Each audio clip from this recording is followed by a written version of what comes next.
¿Qué tal? A ver, 2025 fue un año que parecía de pura celebración para el campo boliviano. ¿Por qué?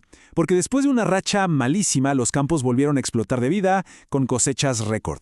Pero, y aquí viene lo interesante, la historia no es tan simple. Hay una paradoja, un giro en la trama que nos dice muchísimo sobre la economía de Bolivia y que vamos a desgranar hoy.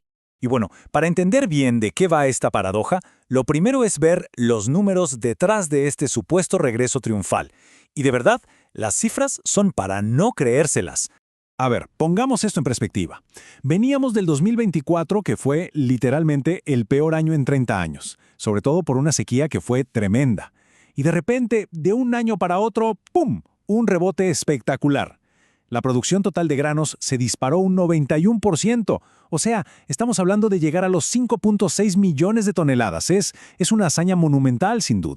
Y ojo que no fue cosa de un solo cultivo, esto fue general. Miren, la soya subió un 63%, el maíz un 73% y el sorgo, bueno, lo del sorgo fue una locura, un aumento del 216%. Esto nos habla, claro, de la tremenda capacidad de recuperación y el compromiso de los productores, que a pesar de todo, le siguieron metiendo con todo. Pero aquí es donde la cosa se pone rara. Aquí es donde la historia da un giro de 180 grados. Porque sí, los campos estaban a reventar, la producción por las nubes, pero el dinero no llegaba a los bolsillos de los agricultores. No se veía reflejado ese éxito. Y esto, justamente, es el centro de todo este análisis.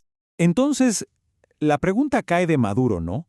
¿Cómo es posible? ¿Cómo puede ser que producir muchísimo más signifique ganar menos plata? Suena totalmente ilógico.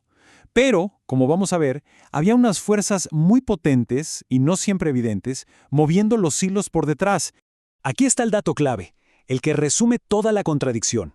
Por un lado, la producción de granos crece un 91%, un montón. Pero por otro, los ingresos por exportación hasta octubre de ese año en realidad cayeron, y no poco, 60 millones de dólares menos. O sea, más esfuerzo, más producto en el campo, pero al final del día, menos divisas entrando al país. Entonces, ¿qué fue lo que pasó? ¿Dónde estuvo el problema? Bueno, fue como la tormenta perfecta. Se juntaron dos cosas.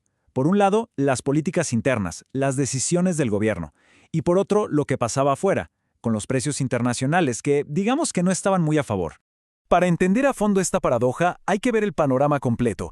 Imaginen una carrera de obstáculos. Eso fue lo que enfrentaron los agricultores bolivianos ese año. No fue un solo problema, sino una cadena de desafíos bien complicados. Empecemos por las políticas del gobierno, que básicamente funcionaron como un freno de mano. Había cupos de exportación, o sea, un límite a lo que se podía vender afuera. También bandas de precios que, en vez de ayudar, distorsionaban todo el mercado. Y para colmo, ni siquiera las asignaciones de soya para el consumo local se entregaban completas. Todo esto generaba una incertidumbre tremenda y un montón de cuellos de botella. Y a eso súmenle la falta de cosas básicas. La logística del día a día se volvió una pesadilla. Faltaba diésel, por ejemplo. Había que hacer filas interminables o caer en el mercado negro. Faltaban dólares, y sin dólares, ¿cómo se compran los insumos importados? Se pusieron carísimos. El tema llegó a tal punto que se tuvo que recurrir al contrabando para conseguir cosas esenciales. Es que la situación se volvió absurda, de verdad. Hay una frase de Jorge Méndez, el presidente de los porcicultores, que lo dice todo. Él dijo, somos grandes productores de soya y estamos comprando soya de contrabando. Escuchen eso de nuevo. Producen soya, pero tienen que comprarla de contrabando. Esa frase, así, solita, pinta el cuadro completo del nivel de disfunción que había.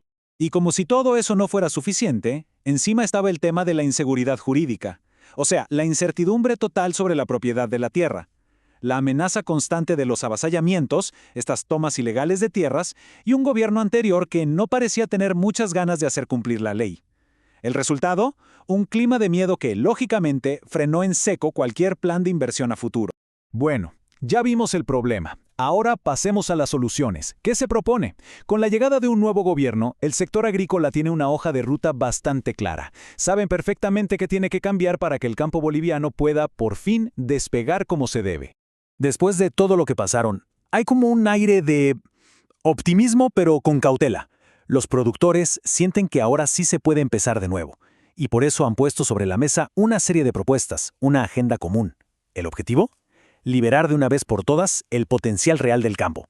Y su plan se puede resumir en 4 puntos clave, 4 pasos que atacan la raíz de los problemas. Primero, mercados libres. O sea, basta de cupos y de controles de precios.